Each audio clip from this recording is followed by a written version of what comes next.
Imaginez un instant, une sourate du Coran qui serait conçue comme une forteresse imprenable. C'est exactement ce qu'on va explorer aujourd'hui avec la sourate Al-Hijr, où chaque verset semble poser une pierre à cet édifice de protection divine. Et tout part d'une simple question. Et si le nom d'une sourate pouvait, à lui seul, nous livrer son secret le plus profond? Eh bien, pour Al-Hijr, c'est exactement le cas. La clé, elle est dans le nom.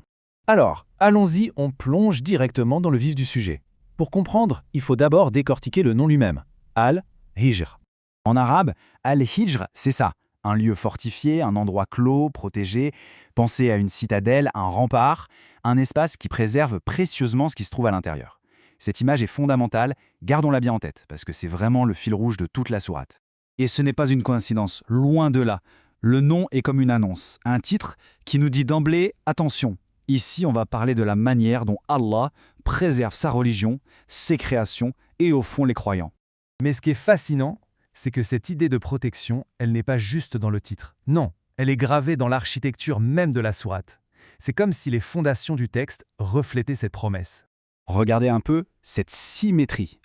Au tout début de la sourate, on a quoi? La révélation du Coran.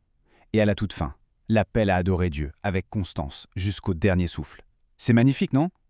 On a les deux piliers, les deux murs porteurs de cette forteresse spirituelle qui encadrent tout le reste. Et alors, quel est le lien entre les deux? C'est ça qui est génial. Le texte nous dit que le moyen par excellence pour être préservé et rester ferme dans sa foi, eh bien c'est le Coran lui-même. Celui qui est mentionné au début est l'outil qui permet de tenir la promesse de la fin. C'est en quelque sorte le manuel d'utilisation de la forteresse.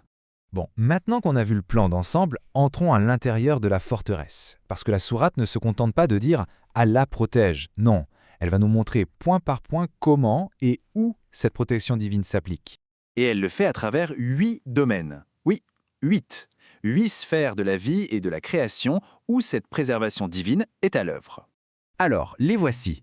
On parle de la protection du Coran, des cieux, de nos provisions, de l'eau de pluie, d'Adam et sa descendance, des prophètes Ibrahim, Lot, Chouaïb et Salih, et enfin du prophète Mohammed, que la paix soit sur lui. La liste est vraiment complète. On ne va pas pouvoir tout détailler, mais attardons-nous sur quelques exemples particulièrement parlants. On commence par le premier, et c'est peut-être le pilier central de toute cette idée, la protection du Coran. Et là, le verset 9 est d'une clarté absolue. En vérité, c'est nous qui avons fait descendre le Coran, et c'est nous qui en sommes gardiens. C'est une promesse directe, formelle. Peu importe le temps qui passe, le texte est gardé. Il est protégé. C'est vraiment la pierre angulaire de toute la sourate. Allez, on passe à un autre domaine, quelque chose de très concret qui nous touche tous au quotidien, la protection de notre subsistance. Ici, le verset 21 nous dit quelque chose de profond. Et il n'est rien dont nous n'ayons les réserves, et nous ne le faisons descendre que dans une mesure déterminée. En gros, ça veut dire que tout ce dont on a besoin existe déjà dans des réserves divines. Et Allah nous l'envoie, mais selon une mesure précise, un timing parfait. C'est une idée incroyablement apaisante face aux angoisses matérielles, non? Ok, donc on a vu cette protection à grande échelle, presque cosmique. Mais la sourate ne s'arrête pas là. Elle nous donne aussi les clés pour construire notre propre forteresse, à notre échelle, une forteresse intérieure. Et pour construire cette forteresse, il y a une sorte de choix des matériaux. D'un côté, il y a ce qui fragilise les murs, l'excès de divertissement, de sorties futiles, bref, tout ce qui nous distrait de l'essentiel. Et de l'autre, il y a ce qui renforce les fondations, les actes de piété, les bonnes œuvres. C'est ce qui solidifie notre protection. Et quand l'angoisse frappe à la porte, quand le stress monte, la sourate nous donne deux outils, deux remèdes très concrets. D'abord, la prière, as-salat. C'est la connexion directe, le moment où on recharge les batteries spirituelles. Et puis, at-tasbih, la glorification. Le simple fait de se souvenir de la grandeur d'Allah, de le louer, ça a un effet incroyable pour relativiser nos propres problèmes.